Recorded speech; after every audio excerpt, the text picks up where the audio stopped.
Check out the Gianna Volpe report, brought to you in part by Victor Giannini, author of Counselor, by Maximus Health and Fitness, 130 East Main Street, Riverhead, by Village Overhead Doors in Southold, and by Michael Evans, author of The Real Matrix.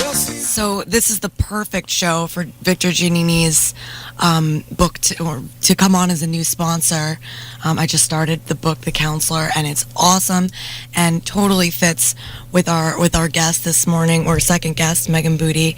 But before we get into that, before there was Bruce Tria, Wait a minute. Before there was Tim Kelly, before there was Peter Boody, and actually before there was Scott Miner and Ben Vaughn, I helped manage a costume magic and theatrical supply store in the Midwest called Gotcha Costumes. And my boss, my mentor, just came in this morning with his family. The Phrase family is in New York. So Arrow, Michelle, Sophie, and Skylar, his daughters. And actually, I'm so glad that Sophie in particular, to mention her, because she is this little thing, and she's going to be an artist just like Meghan one day. She already is one of the funniest little girls ever. But what's interesting about it is that women, and particularly the growth process, internal transformations, reading from the artspace.com, Meghan Boody tells stories about women who embark or find themselves embroiled in character transforming quests. And these mythic journeys are often perilous and lead to confrontation with dark forces that induce internal change, which sort of feels like... Which translates into what? In plain talk? Coming of age. Oh, okay. Because that whole thing that you said went right over my head. Really? I'm a very simple guy. Well, I'm definitely going through that right now. Oh, you're not a simple person at all, but I'm a very simple guy. No, and her art is not simple at all. And, there's often, the image of a young, innocent girl and adult, or, perilous is a good word, maybe like a bowl that's on fire. Things that are the juxtaposition is how would I put that, Meghan? The juxtaposition is it's hard for me to hear you guys. Can you bump up the volume at all? I hear a little bit. Is there a way to do that? There's only so far I go before it feeds back. Okay. Well, go ahead. Well, talking about, it's interesting because some people speak this language, and some people are just not in tune to it. There's the language of transformation and growing up and individuation, and it's interesting. I think maybe it tends to be a little bit more of a female journey, and we can be more in tune to it, although that's, of course, there are a gazillion men who hop on board as well. But, it's a tricky thing to talk about because it's laced with pain. Mm-hmm. And it depends on how much you want to go deep into that core pain in the center of yourself. But that journey is so fruitful if you can stand it. It's all about transformation, change and shifting from one type of a person to the next is uncomfortable. And it's actually rare for people to have that sort of awareness to even be able to do that, or like you said, the bravery to face yourself and where you've come from, and some people are of the opinion that one cannot change. I know. And actually, a lot of people most people only change when they really have to, when they are pushed to the brink of a precipice by some kind of a crisis, by a death, by a divorce. And then it's like, oh my God, the slate is wiped clean, and what do I have? Who am I?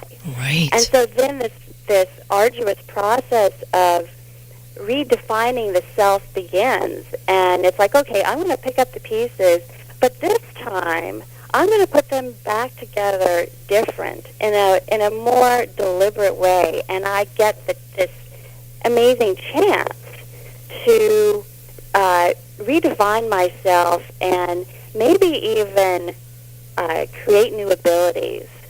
So in a way, pain breeds ability. It ultimately leads, if you seize the challenge, to superpowers. Yeah, and growth. That's actually the best birthday card I ever got was from my godmother, and it had a little girl with a cape on it, and it had her dog had a cape on it, and you open the card and it said, she wrote, "Sometimes we need to believe that we're superheroes," and then the next sentence said, "We are, and it was underlined. Best birthday present I've ever gotten. But in some ways she's absolutely right, and the ability to grow from pain, it's a phoenix thing.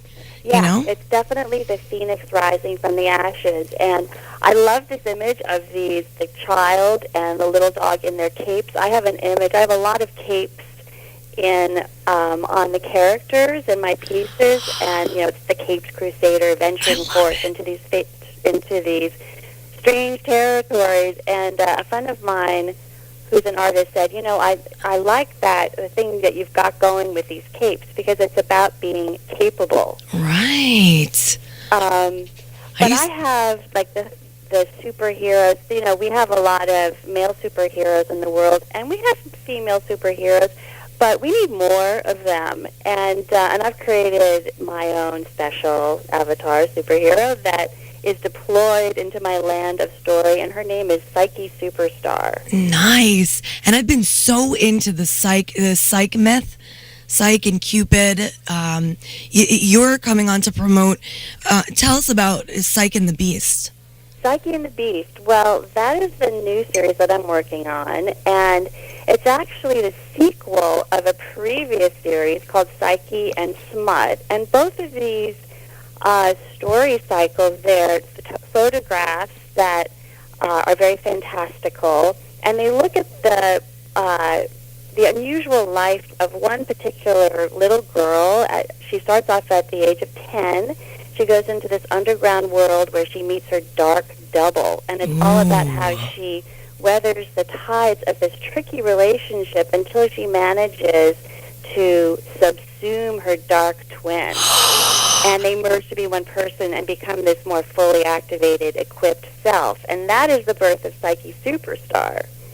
And then I picked up a story currently, flash forward 10 years, and she's a teenager. And she has continued as Psyche Superstar. She goes above ground, resumes her very bourgeois life on the Upper East Side of New York, of course. Right. And then one day, and she's more, with her new abilities, she's more successful in her life. She has more friends. She's more successful in school. And then one day in a writing lesson in the Hamptons, a little werewolfian bat manifests before her, and she is shocked. She falls off of her horse, and she winds up in life support in a hospital. And then her mind travels underground, and she's waylaid by a dark werewolfian beast who is intent on making her his bride. And this beast was there in the previous story as well, kind of spying on the twins and stalking them. And this is his moment that he chose 10 years later to finally get her back.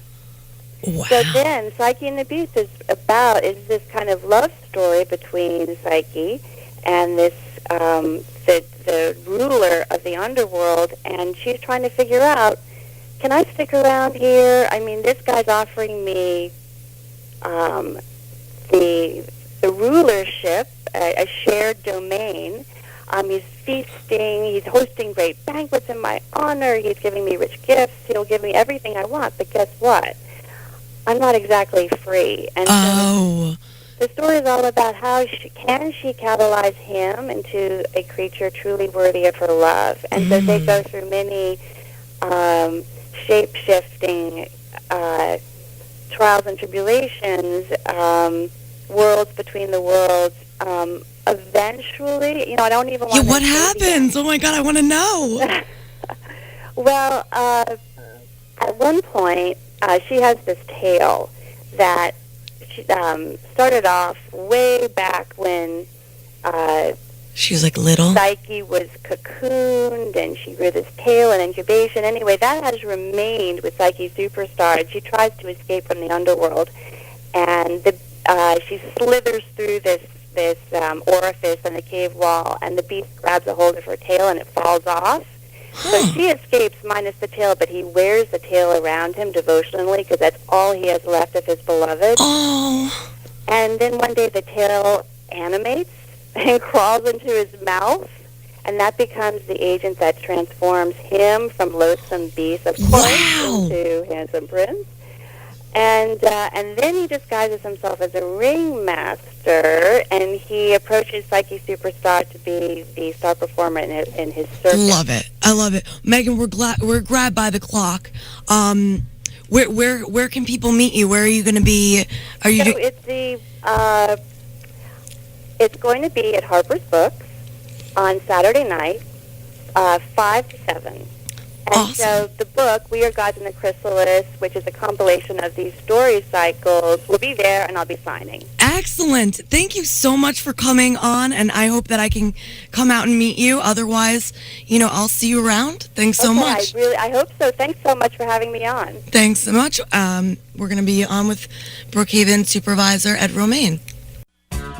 Maximus Health and Fitness of Riverhead is 25,000 square feet of everything you need to create a new you. Maximus Health and Fitness, 130 East Main Street, has state-of-the-art exercise equipment, free weights, professional personal trainers, and private workout areas. They're next to the Suffolk Theater in the heart of historic downtown Riverhead. Use their child facilities, tanning stations, a hair salon, and smoothie bar with your membership at Maximus. Your membership also includes a full calendar of fitness classes like cross-training, weight training, boot camp, Zumba, spin, yoga, Pilates, and a lot more. Start a new, healthier lifestyle that you can stick with all year long. Join Maximus Health and Fitness, 130 East Main Street in Riverhead. Call 369-6293. 369-6293. Check their website at maximusriverhead.com or come on in to Maximus Fitness today. Maximus Health and Fitness, being healthy and getting in shape has never been easier.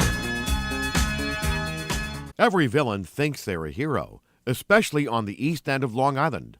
Timothy Dune is one such man. He's a tortured soul, and you won't be able to put down Victor Giannini's new novel, Counselor, as you're reading about him and what could happen to the East End. Roger Rosenblatt of Time magazine called Counselor an important piece of work. Robert Reeve says Counselor is compelling and will linger in your mind. Don't bury your head in the newspaper or in the sand. Read Counselor, Victor Giannini's new novel, available in paperback or on Kindle from Amazon.com or Silverthought.com. Counselor, the story of what once was an idyllic place that's become home to McMansions and private estates and its effect on one person. Counselor by Victor Giannini, available on Amazon.com.